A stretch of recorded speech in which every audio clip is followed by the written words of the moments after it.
Hi guys, welcome back to the channel. Thank you so much for clicking on today's video. Another day is another day in our L Word Advent Calendar Christmas special. Today is going to be day 6. Yesterday was day 5. It was my live. And if you couldn't attend the live, it's reposted under day 5 of the L Word Advent Calendar. So check that out if you missed it yesterday. Don't forget to subscribe to the channel so you're notified every single time I post a new video, especially now that we're getting season 2 news. One other thing that was in the live is I did drop a little bit of season 2 stuff. I found out a guest star that's going to be in season 2, so I talked about that in the live.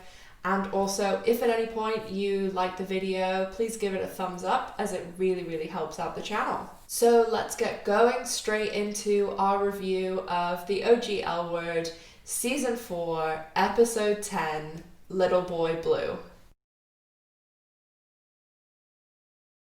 Going to talk about this one a little bit differently because most of the scenes were really big group scenes, so it wasn't that much individual stuff going on.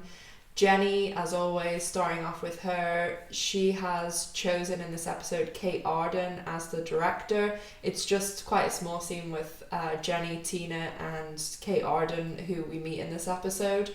And originally, I really liked Kate Arden in the beginning. I thought she seemed pretty cool, she was cute.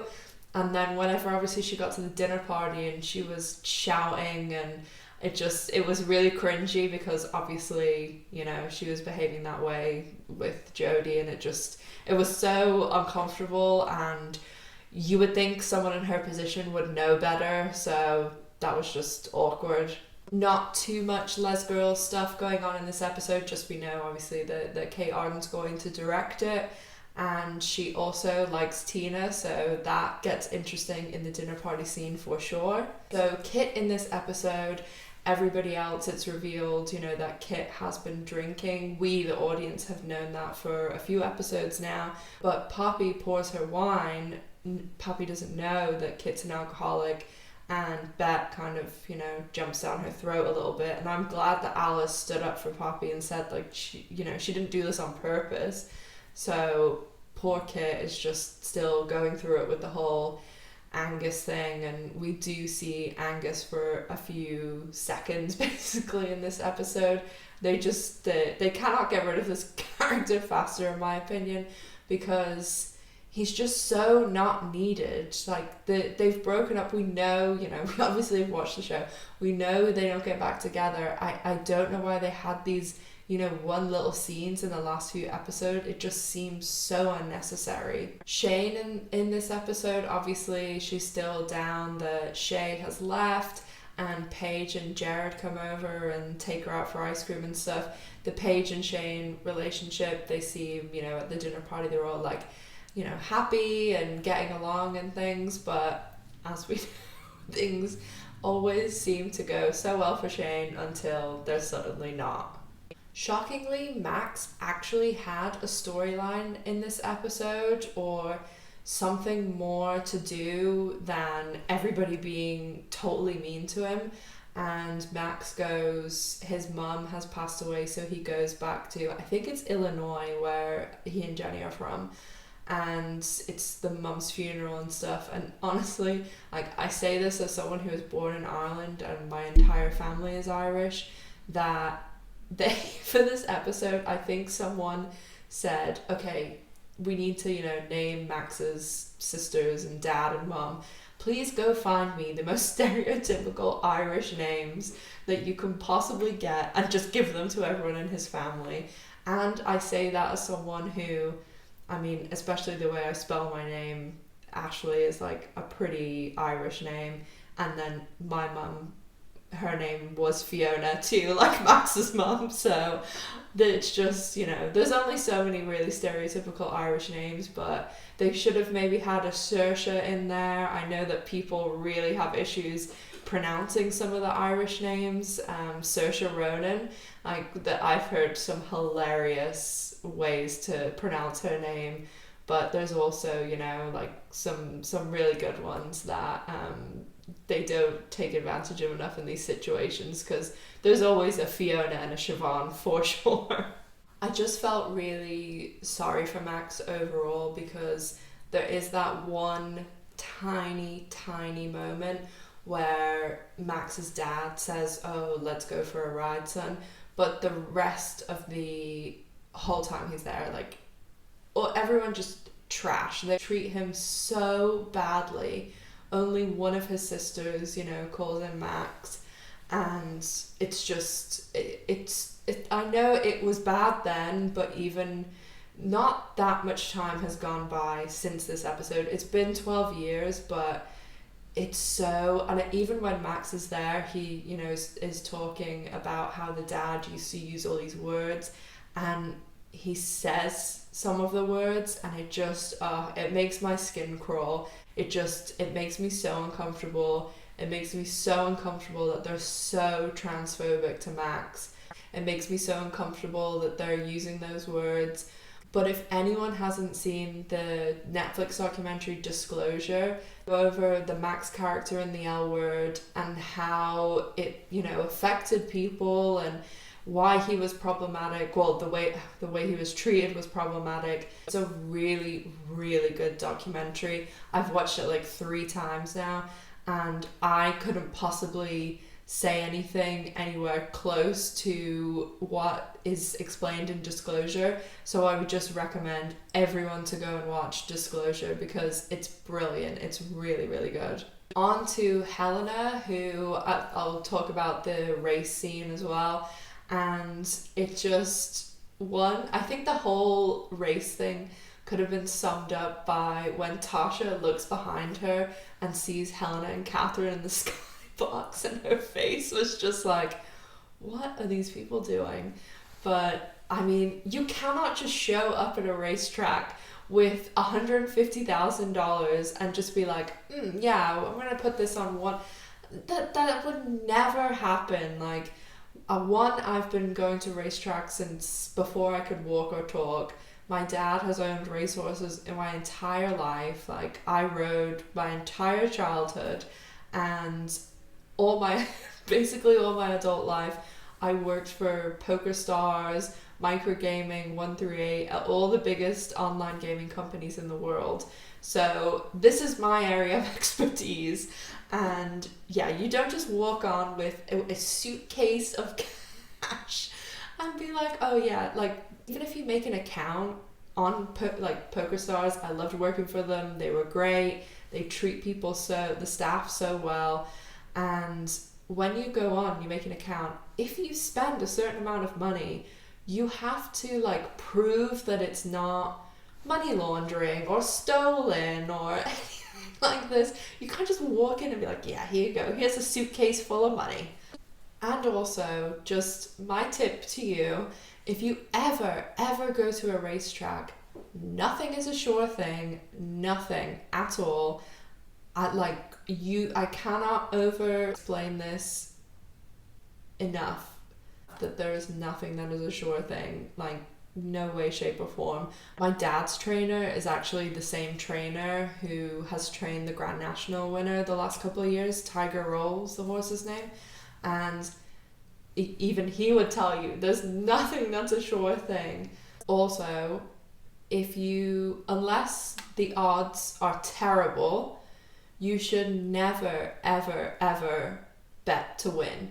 You should always bet each way, because if Helena had just bet 75,000 each way and used the entire 150,000 on that, she wouldn't have had an issue. She still would have made a lot of money because it came second. So do each way. Don't ever do to win unless the odds are really, really tiny. On to Alice and Tasha, and yes, they were at the dinner party, but most people in the group, you know, they didn't really have like anything happen to them at the dinner party. But at the racetrack is where we get the first hint about with the army stuff, because as we know, unfortunately, during this time period, Don't Ask, Don't Tell was very much active and people were being investigated for homosexual conduct. I really like the way they did this. It wasn't heavy-handed at all, which is sometimes a critique about the L Word, that they are really like obvious and heavy with the storyline or pushing a character or something. But the way they had this Private Brown come and appear, and you know, they obviously, he saw Tasha, and you could see she was worried, and you could see that she was saying to Alice, like, no, like, this guy isn't cool, like, I think he's gonna say something. And Alice is kind of just, you know, like, oh, there's no issue, because Alice has no idea what, like, the army or Don't Ask, Don't Tell is, like, about, because she's always been able to live this very open and carefree life in West Hollywood, where there's a lot of gay people, and she's, you know, not ever really had to deal with people who are really anti-gay. So I think it was clever the way they just brushed it off, and it kind of made the viewer think like, oh, maybe there's going to be something happen, but it didn't happen for a little bit. So it was just clever the way they had, it was such a small thing, you know, him seeing her there. And there wasn't really, you know, like she wasn't even holding Alice's hand or anything like that. So they didn't really have any concrete evidence. But as they, over the next, you know, this goes on way into season 5. I think it's episode 7 or 8 in season 5 where they have the trial. So this really goes over the next like 8 to 10 episodes, which it's a big storyline for Tasha, obviously, and it's a really interesting thing because obviously I have no idea about the army or Don't Ask, Don't Tell, and thankfully now it is non-existent, so people can openly serve. And this episode and the storyline is a reminder of how far we've come. So on to, I can't even get through saying their names without smiling, because this dinner party was just so insane. Bette and Tina, and oh gosh, did everything go like this episode. The dinner parties, let's be honest, never go well in the L Word. And the second that I saw like Bette with the seating plan and all that stuff, I have been called Bette probably in not a good way, by basically every woman that I've ever dated. So when she does these things, sometimes I take notes from Bette on what not to do. And yeah, she's a control freak, but Bette, I just love with Jodi the way she doesn't take any crap from Bette.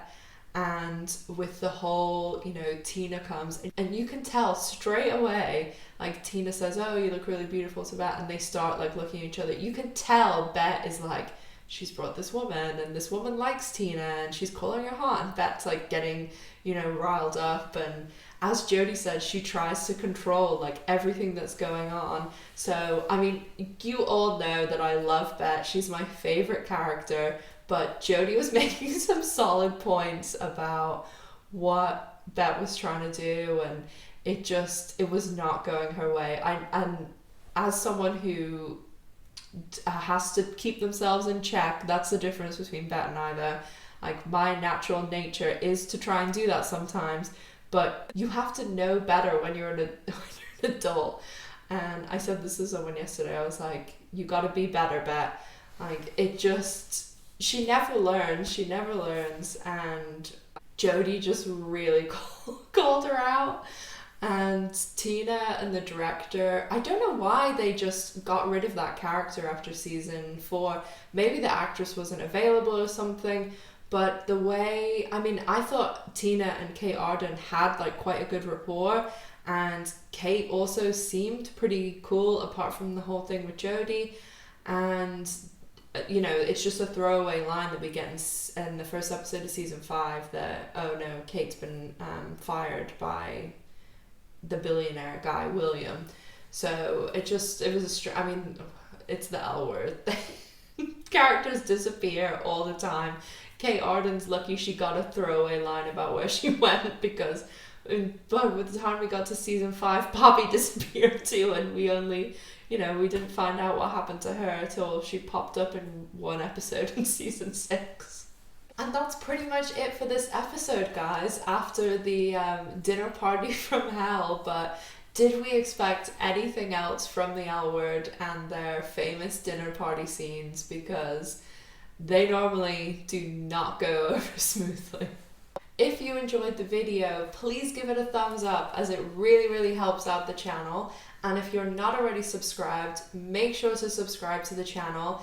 And if you subscribe, like and comment on the video, and you'll be entered into a draw to win an L Word themed Christmas gift basket that the winner will be announced on my video on Christmas Day.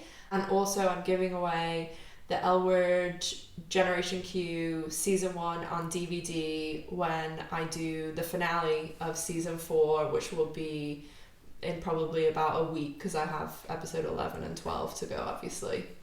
And don't forget to follow me over on social media for even more L Word content in between my videos. As always, guys, thank you so much for watching. Make sure to come back tomorrow for day 6 of the L Word Advent Calendar Christmas special. So make sure to take care of yourselves, stay safe, and I'll see you soon. Bye!